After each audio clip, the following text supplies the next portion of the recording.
Good morning बेटा। Third class की हिंदी पढ़ रहे थे। हिंदी के अंदर बेटा चैप्टर नंबर 8 हमारे कंप्लीट हो चुका था। आज हम उसके क्वेश्चन आंसर कंप्लीट कर लेते हैं। ओके बेटा, लेसन का क्या नाम था? लेसन का नाम आपको याद है? छोटी सी एक क्या थी, कविता थी, जिसके अंदर बताया गया था कि किस तरह से कबूतर और शिकारी से संबंधित, कि किस तरह से जो शिकारी होता है वह अपना जाल बिछाता है कबूतरों के लिए, और किस तरह से जो कबूतरों का सरदार होता है अर्थात मुखिया होता है वह उनकी रक्षा करता है और उनको आपसी समझबूझ से अपने आप को आज़ाद करने की बात समझाता है। तो बेटा आज हम उस लेसन के क्वेश्चन आंसर कंप्लीट कर लेते हैं। स्टार्ट करें। सबसे पहले क्वेश्चन है अपने, शिकारी जाल क्यों बिछाते हैं? क्यों बिछाते हैं? तो आप क्या लिखेंगे? शिकारी जाल शिकारी को फंसाने के लिए, शिकार को फंसाने के लिए बिछाते हैं। सेकंड क्वेश्चन है, शिकारी ने जाल कहाँ बिछाया? क्या लिखेंगे? शिकारी ने जाल बरगद के पेड़ के नीचे बिछाया। तीसरा है, मुखिया को क्या देखकर मन में शक हुआ? तो आप क्या लिखेंगे? मुखिया को यह देखकर शक हुआ कि यह किसी शिकारी का काम है। शक हुआ था ना कि मुखिया को क्या देखकर मन में शक हुआ, तो आप क्या लिखेंगे? मुखिया को यह देखकर शक हुआ कि यह किसी शिकारी का काम है। नेक्स्ट है, अंत में माफ़ी किन्होंने किससे मांगी? तो आप क्या लिखेंगे? अंत में माफ़ी अन्य कबूतरों ने किससे मांगी थी बेटा? अपने मुखिया से मांगी थी ना। मुखिया का पहले कहना नहीं माना था, फिर उन्होंने बाद में फंस गए थे जब उन्होंने उसकी रक्षा करी थी मुखिया ने। तो किसने मांगी? अन्य कबूतरों ने मुखिया से माफ़ी मांगी। चलिए बेटा आगे चलते हैं अपन। कुछ पंक्ति आपको दे रखी है और कुछ पंक्तियाँ आपको अनकम्प्लीट दे रखी है, यानी कि उसको क्या करना है आपको बेटा? उन पंक्तियों को आपको कंप्लीट करना है। तो सबसे पहला जो है वह है कि नादानी मत करना वरना अपनी जान गंवाओगे। ओके। उसके बाद में दूसरा क्या है? पर भूखे होने के बाद बात न मुखिया की मानी। जस्ट उसके बाद में कौन सी लाइन आएगी? झटपट नीचे उतर गए सब कर बैठे थे नादानी। ओके बेटा। उसके बाद में आएगा, जिसने पहने दांतों से वह जाल फटाफट काट दिया, माफ़ करे सब मिलकर बोले मुखिया जी ने माफ़ किया, अब गलती हमसे ना होगी सबने मिलकर वचन दिया। ओके बेटा, तो इस तरह से आपको ये लाइनें कंप्लीट करनी है। चलिए बेटा आगे की तरफ चलते हैं। आगे की तरफ देखिए, इसमें राइट एंड रॉन्ग बताना है, कौन सा वाक्य आपके सही है और कौन सा वाक्य गलत है। तो पहला है, शिकारी ने बड़े से पीपल के नीचे एक जाल बिछाकर उस पर दाने बिखेर दिए। नहीं ना, पीपल का पेड़ थोड़ी था, काई का पेड़ था? बरगद का पेड़ था, तो दिस इज रॉन्ग। नेक्स्ट है, मुखिया ने कहा बरगद के नीचे दाने हमारे किसी दुश्मन ने बिखराए होंगे। सही है गलत है? सही है ना, तो आप क्या लिखेंगे? राइट। नेक्स्ट है, कबूतरों ने बाद में मुखिया जी से कहा कि वे इस बात पर इतना परेशान ना हो क्योंकि ऐसी छोटी छोटी गलतियां तो होती रहती है। तो आप क्या लिखेंगे इसको? राइट है रॉन्ग है? गलत है ना, कि कबूतरों ने बाद में मुखिया जी से कहा। कबूतरों ने थोड़ी कहा था कि वे इस बात पर परेशान ना हो क्योंकि ऐसी छोटी मोटी गलतियां तो होती रहती है। गलत है ना, कबूतरों ने नहीं कही थी ना ये बात। रॉन्ग। नेक्स्ट है, चूहे ने अपने पैने और तेज दांतों से तुरंत जाल काट दिया। Yes right. चलिए आगे आपको एक शब्द या एक वाक्य में इसका आंसर देना है। पहला है, शिकारी ने जाल बिछाकर क्या किया? तो आप क्या लिखेंगे? शिकारी ने बरगद के पेड़ के पीछे जाके वह क्या हो गया? छुप गया। छुप गया था ना बरगद के पेड़ के पीछे जाके शिकारी, जाल बिछाकर। नेक्स्ट, किस कारण मुखिया की बात कबूतरों ने नहीं मानी? किस कारण नहीं मानी थी? क्यों नहीं मानी थी? क्योंकि कबूतरों को क्या लग रही थी? बहुत तेज भूख लग रही थी। इस कारण से उन्होंने अपने मुखिया की बात नहीं मानी। तो क्या लिखेंगे कि मुखिया की बात कबूतरों ने इसने नहीं मानी क्योंकि कबूतरों को बहुत तेज भूख लगी हुई थी। नेक्स्ट है आपके, जाल में फंसे कबूतरों को मुखिया ने क्या सलाह दी? तो आप क्या लिखेंगे कि जाल में फंसे हुए लोगों को मुखिया ने सलाह दी कि तुम लोग तनिक भी ना घबराओ। तनिक यानी कि जरा भी मत घबराओ, सब मिलकर जोड़ लगाओ और जाल के साथ उड़ जाओ। किसने कहा था ये? मुखिया ने कहा था ना, तो ऐसे कैसे आप इसको लिख देंगे। नेक्स्ट देखो बेटा, नेक्स्ट है आपने शिकारी किस बात को देखकर चकरा गया? किस बात को देखकर चकराया था बताइए। यस, मैं बताती हूँ।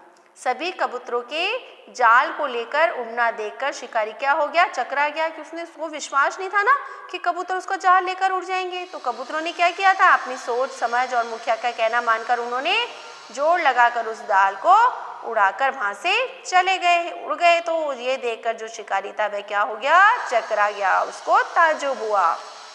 चलिए बेटा, नए वाक्य वाले यानी कि 3-4 वाक्यों वाले क्वेश्चन के आंसर करते हैं। पहला है, बरगद के नीचे दाने देखकर मुखिया को किस बात का संदेह हुआ और उसने साथी कबूतरों से क्या कहा? तो क्या कहा था उसने? चलो मैं बताती हूँ आपको। आप लिखेंगे, बरगद के नीचे दाने देखकर मुखिया को इस बात का संदेश हुआ कि कहीं यह शिकारी या दुश्मन की चाल तो नहीं है। उसने सभी कबूतरों को नीचे उतरने से मना किया और कहा कि यह दुश्मन की चाल है, तुम सब मुसीबत में फंस जाओगे। ये बात कही थी ना उसने। नेक्स्ट आगे चलते हैं। कबूतरों ने कौन सी नादानी की? इस नादानी का क्या परिणाम हुआ? तो आप लिखेंगे, मुखिया की बात ना मानकर उन्होंने नादानी की।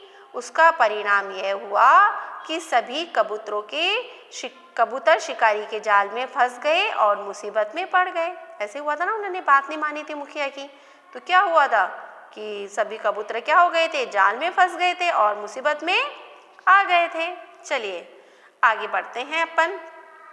मुखिया ने अपने साथियों की जान बचाने के लिए क्या किया? क्या किया था? क्या सलाह दी थी उसने?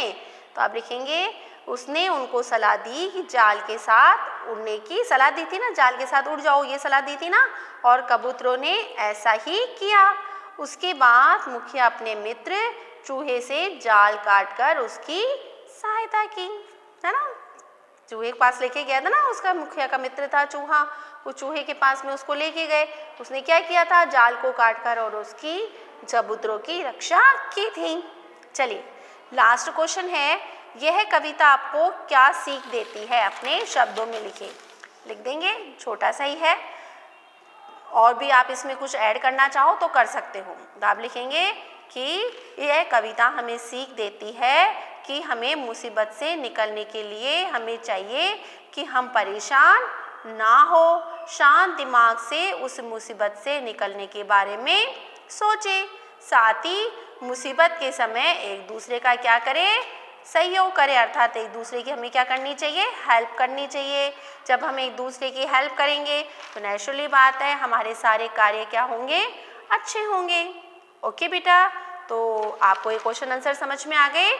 चलिए आगे हम चलते हैं भाषा और व्याकरण से संबंधित क्वेश्चंस के आंसर की तरफ। भाषा और व्याकरण वाले जो क्वेश्चंस के आंसर हैं बेटा, वो आपके पहला क्वेश्चन है आपके वर्णों से संबंधित, कि वर्ण जो आपको मैंने बताया था ना, लेसन पढ़ा था अपन ने वर्णों वाला, कि जो वर्ण होते हैं वो किस तरह से उनको जोड़ने से और क्या बनते हैं हमारे, क्या बनते हैं बेटा? हमारे बनते हैं वर्णों से हम शब्दों का निर्माण करते हैं। तो यहाँ पर आपको क्या दे रखा है? आपको शब्द दे रखा है, और आपको अब क्या करना है? इन वर्णों से आपको इन वर्णों से आपको क्या बनाने हैं? इन शब्दों के आपको वर्ण बनाने हैं कि किस तरह से कौन से वर्णों से जुड़कर ये हमारे जो शब्द हैं वो बने हैं। तो बेटा स्टार्ट करें। सबसे पहला है अपने मुखिया। तो आप मुखिया के अंदर आप बताइए किस तरह से आप इसको कंप्लीट करेंगे? कर लेंगे या मैम से ही करवाएंगे? सारी चीज़ें मैम ही करेगी आपकी। हाँ चलिए मैं ही बता देती हूँ आपको। मुखिया के अंदर सबसे पहले क्या आएगा? मैं, उसके नीचे रह की मात्रा प्लस उ प्लस ख, फिर उसके नीचे आपके हलत लगेगा प्लस ई प्लस ये और प्लस आ। इस तरह से ये हमारा मुखिया कंप्लीट हो गया। दूसरा है अपने नादानी। नादानी के अंदर मैं आप बता रही हूँ लास्ट, बाकी आपको बनाने हैं 2, है ना। न, फिर नीचे आपकी हलत लगेगा, फिर आ ना, है ना। तो आ का साउंड आ रहा है ना, तो आ प्लस द, है ना, इसके हलत, और उसके बाद में द ना। कौन सा साउंड आया, आ का आया ना, तो आ प्लस फिर न आ गया अपने दोबारा, न हलत, और उसमें नादानी, है ना, ई आ रहा है, तो आप ई का साउंड आ रहा है ना, तो आप ई लिख देंगे। बाकी 2 आप अपनी मर्जी से कंप्लीट करेंगे। ओके, चलिए आपके दे रखा है सेकंड क्वेश्चन। नीचे दिए गए वाक्यों में नाम के बदले प्रयोग किए जाने वाले सर्वनाम शब्दों का गलत प्रयोग हो गया है, इन्हें सही करके आपको दोबारा लिखना है। अर्थात यहाँ पर सर्वनाम का जो प्रयोग है वह उल्टा सीधा किया गया है। तो सबसे पहला क्या है, तुम नाम क्या है, तो यहाँ पे क्या लिखेंगे, इसमें अपन तुम्हारा नाम क्या है। ओके, तुम की जगह क्या आ जाएगा, यहाँ पे तुम्हारा नाम क्या है। चलिए आगे देखते हैं। हमें वह ने हमेशा बड़ों की बात मानी है, तो अपन क्या लिखेंगे, वह की जगह क्या आएंगे, यहाँ पे उसने क्या आ जाएगा, उसने हमेशा बड़ों की बात मानी है, यानी कि यहाँ पे क्या आ जाएगा, उसने। बाकी और वाक्य ऐसे कैसे बन जाएगा।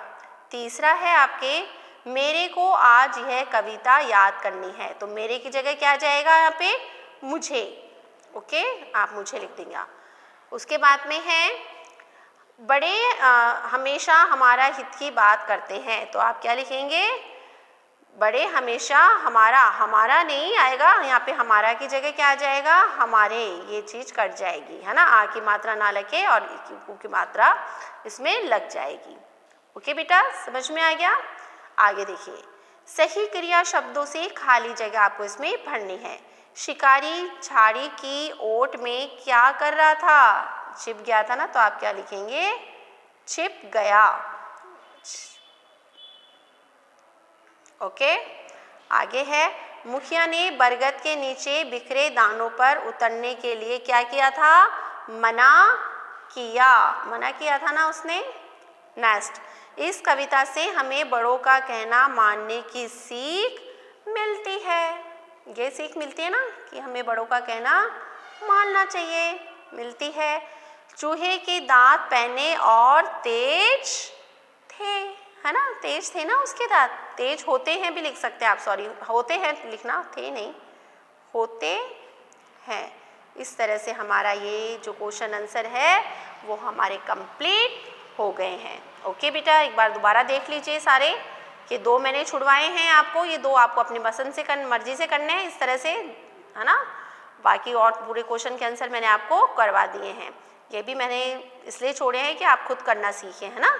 ओके बेटा, good day, goodbye, take care.